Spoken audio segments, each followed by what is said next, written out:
Hello and welcome everyone to the Hellhound Magazine YouTube channel. My name is Shaun, Daly, and I'm here with the wonderful Lynn McGlaughlin. How are you doing, Lynn? It's great to have you here. I'm good. I'm so excited about this launch. I'm so excited about the magazine and the YouTube channel. Yep, it is going to be epic. So it is launch day here at Hellhound Magazine. We are so excited. Our website is up. Our social media's been cooking up a storm. We're here on YouTube and we have got so much planned for you. We are so excited to be here. So in order to celebrate the launch of Hellhound Magazine, we have decided for our first video on this channel to talk about our most anticipated horror films of 2021. So what we're going to do for this video is we're going to pick 3 horror films each that are all due to come out this year. And these are the 3 horror films we're most looking forward to seeing. Now, we know because of the pandemic, things might change a little bit.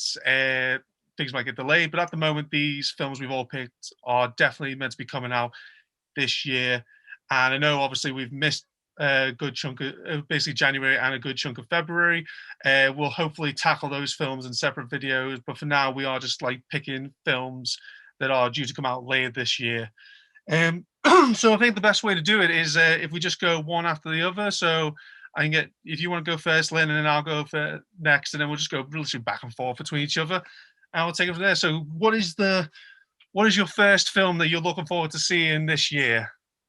It has to be Halloween Kills. It really has to be. I think it's one of the most horror films that everyone is looking forward to in October. I think it's going to be great. The teaser trailers are amazing.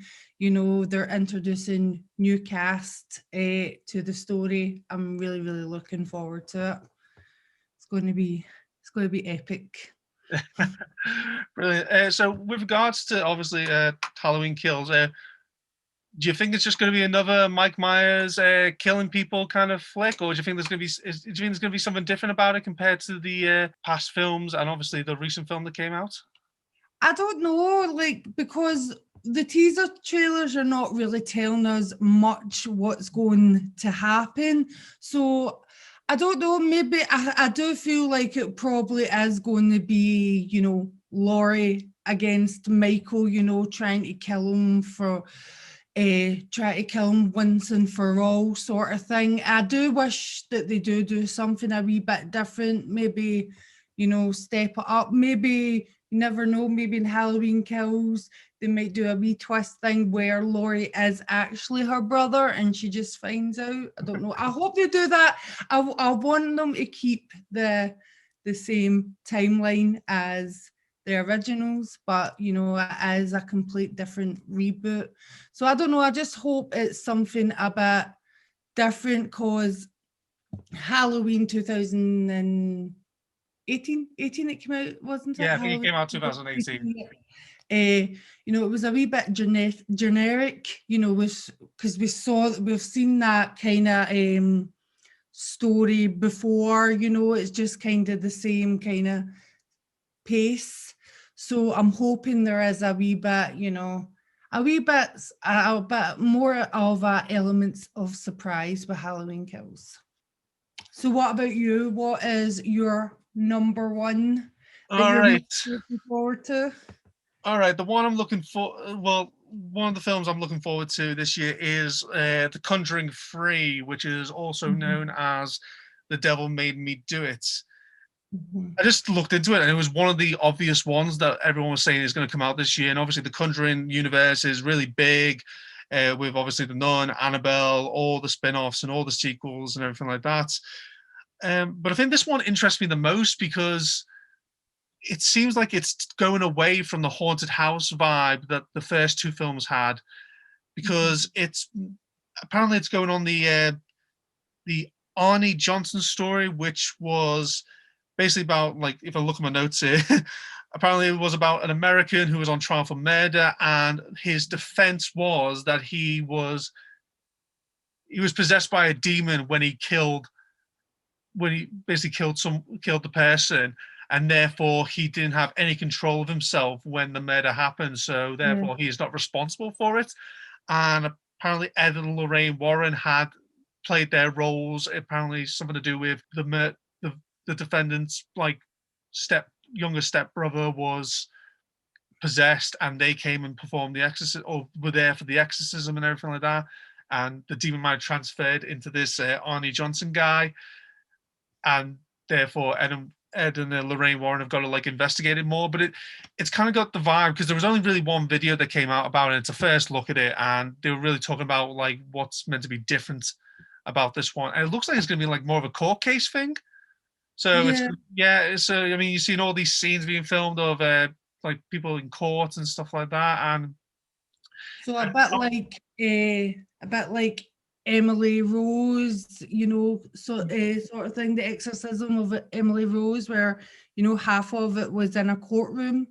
So it's a bit like that kind of vibe. Yeah, I think it's. I mean, if you look at the research, the Warrens really didn't have anything to do with the court side of it, from what I saw. But obviously, they're going to be inspired by this story. They're not going to base it fact for fact. So it wouldn't surprise me if the plot is that Ed and Warren have got to help this Arnie Johnson guy prove that he was possessed by a demon when he killed someone, and help him get away with murder in a way. I guess in a way, it's a bit hard. It's a bit hard to see how this is going to go, especially when, like I say, when obviously demon possession has got to be considered a case for the defense. But I mean, that's what it's something different. It's something different for the third film. I can't really see what else they could possibly do. I think if they did go back to the haunted house, I think it's done to death now at this point. The only real interesting story is obviously that they were involved in the Amityville horror, but there's been enough films about that I don't think they need to really explore that. But yeah, I just hope it's something new and unique, because I think these, as much as I like the films in the Conjuring universe, I think it is starting to get rinse and repeat. And the scares are starting to get more predictable. So it would be interesting what kind of jump scares, what kind of suspense scenes are going to be done in this film. And yeah, I can't wait to see what happens with it. I can't wait for it either, because like you said, it is a really interesting concept, and I know it's based on a true story, and even the true story is interesting itself as well, if you're a crime fanatic like I am. So so I'm really looking forward to The Conjuring 3 as well. Like you said, it's something different, a wee bit more fresher than what they've done previously. So yeah, I'm looking forward to it as well. It's going to be exciting. Fantastic. So what is your second film that you are looking forward to coming out in 2021? That is The Candyman. I'm a 90s child, so I grew up in 90s horror.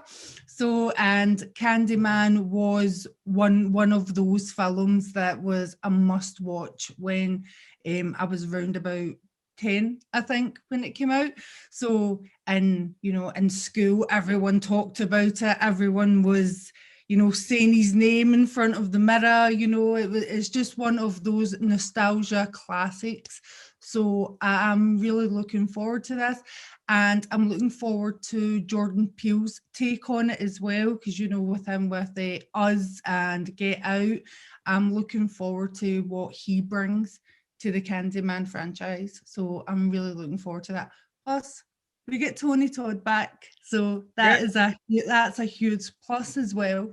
So yeah, I'm quite interested on how they go with it. I wasn't that excited about the trailer. I found the trailer a wee bit underwhelming, but sometimes trailers are bad and the film actually turns out really, really good. So I'm hoping that it's that. I hope it does turn out really, really well. But like I said, it has Jordan Peele wrote it, so you are expected great things. So fingers crossed. Yeah, because it's very interesting the way obviously they've done it. Because that was one film I was not expecting, like a remake or a reboot or anything like that for, because I thought it was just a film that stood out on its own. But yeah, it seems like that it's kind of going with a similar concept as the first one. It just seems like they've changed obviously the gender and the ethnicity of the main character, but also kind of twisted it a little bit. Is in it looks like, but the main character, it's almost like kind of doing there. I'm trying to get the franchise around. Nightmare on Elm Street 2 kind of vibe, where Freddy is obviously kind of possess a young Yeah. teenager and may turn him into him.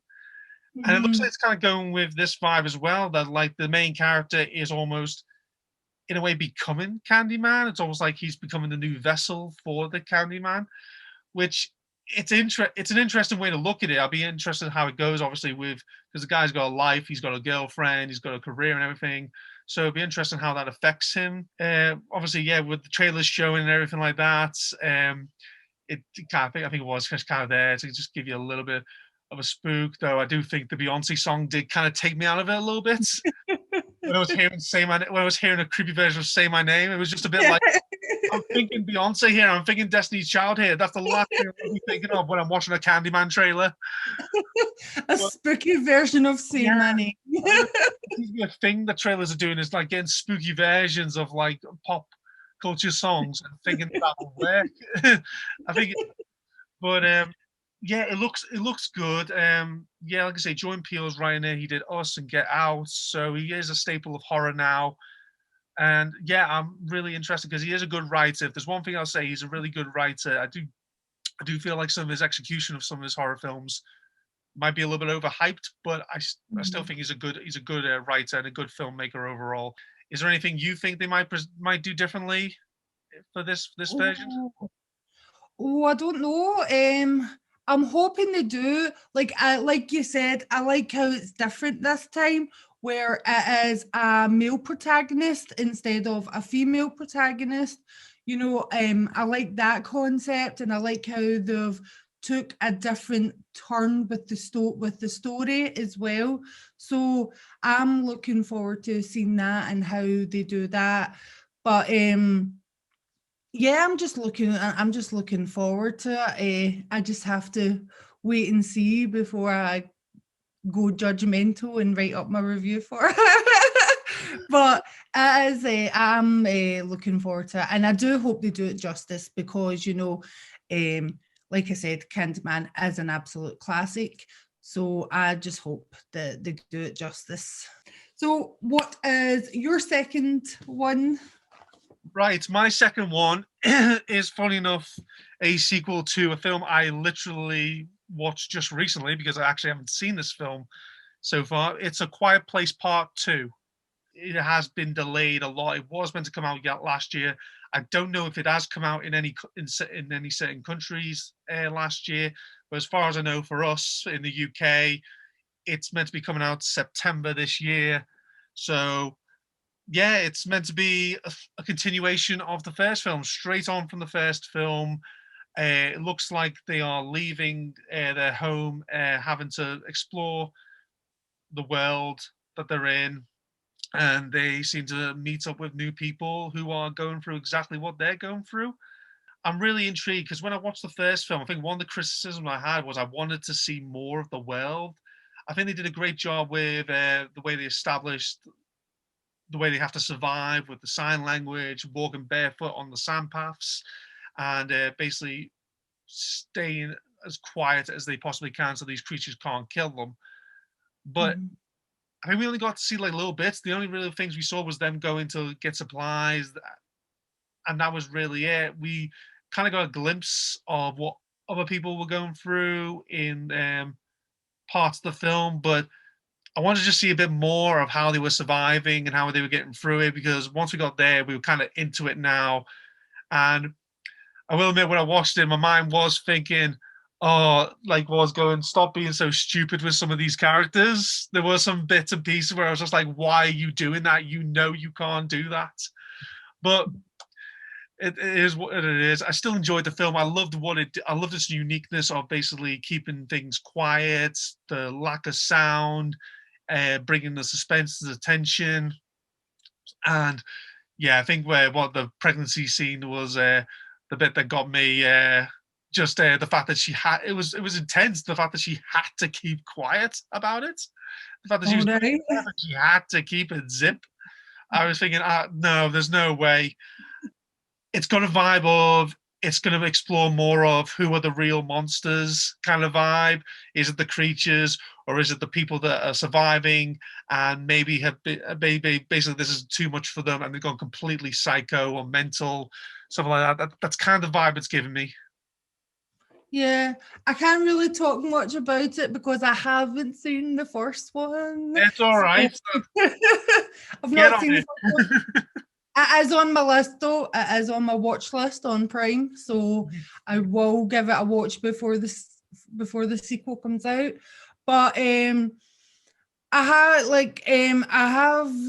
did see the first one's trailer, which looked at like interesting. Like I'm intrigued to see the first one because I want to know how they do it, because like you said, there's a pregnancy scene and they have to stay quiet. So it's like, what if like the baby's born? What do babies do when they're born? You know, they cry. Exactly. So It does you kind know, of answer that question in some way, shape, or form. Like I say, one of the interesting things about it, like, is the new people that are going to be coming into it, and all I want this film to do is just raise the stakes a little bit. I think they're going to do with the fact that I think, yeah, I'm calling now. I feel like Cillian Murphy, who's playing the guy who finds them when they're running from the monster, I think in this film, I've got a feeling he's going to be the villain. It's going to be like a Walking Dead kind of thing where you get like your villain humans. They see a different perspective of how the world has collapsed. Like in that case, zombies.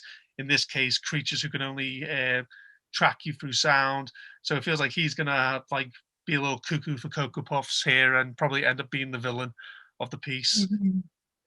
So yeah, can't wait to see that and see how it continues the story. Third film is Spiral, which is out on the 21st of May.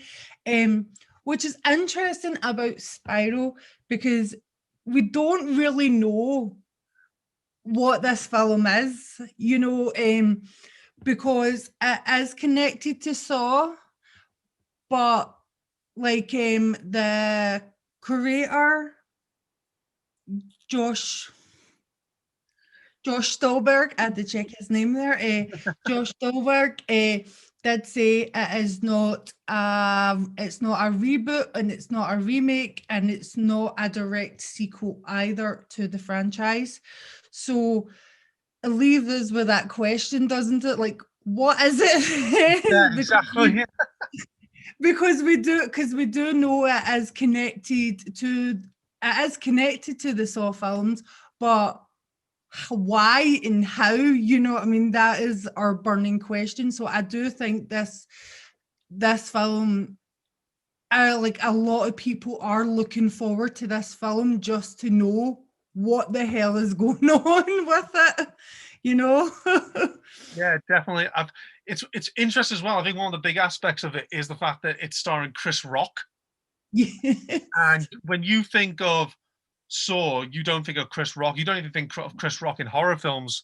No, you So, I don't. mean, that's interesting about it. And he looks like he's playing a serious detective in this one, which I think he's more than capable of. He's done some serious parts in the past. So it'd just be interesting to see what happens with him. I know Samuel L. Jackson's meant to be in it as well. So it'd be interesting. You got basically two big names in there, probably the biggest names ever in this franchise, Yeah. kicking this off. So I don't know if that's meant to be a statement for where this franchise is going. And one thing, obviously, when I saw the trailers, this looks like the best looking Saw film so far. I mean, the cinematography looks fantastic. It looks like it almost gives like a 7 kind of vibe to it. So the question is going to be: is it going to be something different, or is this going to be a Saw film? Basically, just looks better because obviously people are probably going to be asking, what's the game element of it? What's Jigsaw's side of it going to be? Is it even going to be Jigsaw, or is it going to be someone? Is it going to be another apprentice? Is it going to be someone inspired? It's hard to tell, and I think that's a good thing in a way because Saw have been quite good with their twists of who's actually the person who's actually behind everything, and Mhm. it's just one of those things where I hope it pays off. This is known as Spiral, the Book of Saw. So this is meant to be like I don't know if that's meant to imply that this is a different chapter of the book, or this is a chapter in a completely different book, which on the same subject. So I'm curious. It's got me curious. That's the main thing. As I'm very curious about it as well. Like you said, you know, Chris Rock being in a horror film, like he's a fantastic actor. He is. I love his stand-up. I love his movies. He's a great actor. I've just never thought of him being in a horror film before, so I'm excited with that. But like you said, you know, we don't really know what's happening with it. You know, I am intrigued about how they're going to do it, and if, you know, if he's just said that to keep, you know, so there's no spoilers. So maybe, and I'm calling it, I said it to you before, like I think at the very, very end, this is just speculation, by the way. So I think at the very end, there's going to be the wee saw, like the saw music. There's going to be a recorder. You know, I do think that, but maybe it's just me hoping that it's that, so we know that, you know, it does have that kind of saw atmosphere. But you know, like you said, we don't really know anything yet, and I think that's the most exciting part, that we don't know, and we don't know what to expect with this film. And yeah, I'm looking forward to it completely.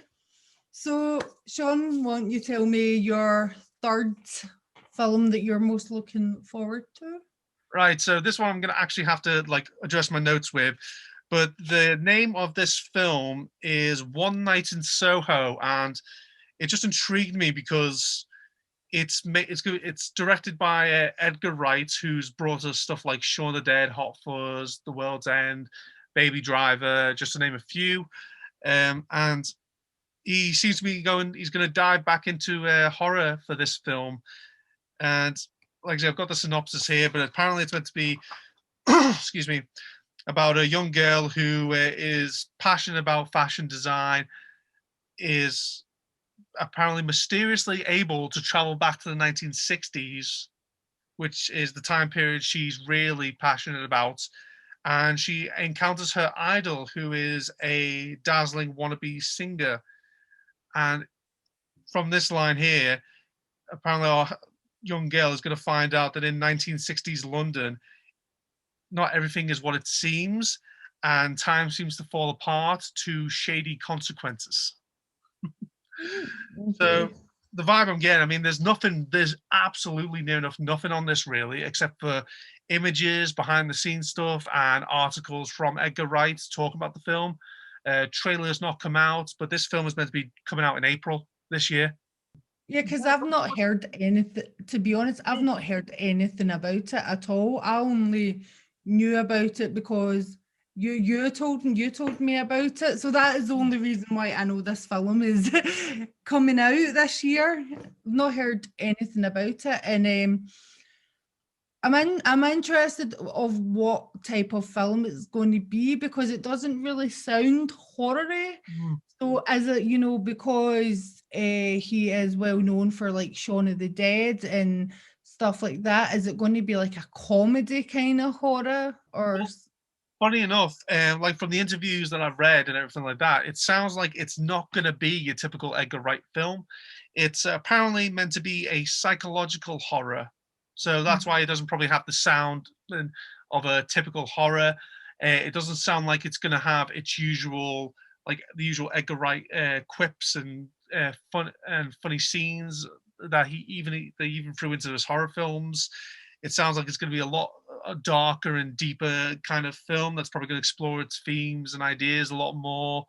I mean, there was something in here where I think Edgar Wright said that he wanted that basically with the main character, I think her name is Eloise, we're going to explore her mental deterioration and basically show her path to madness.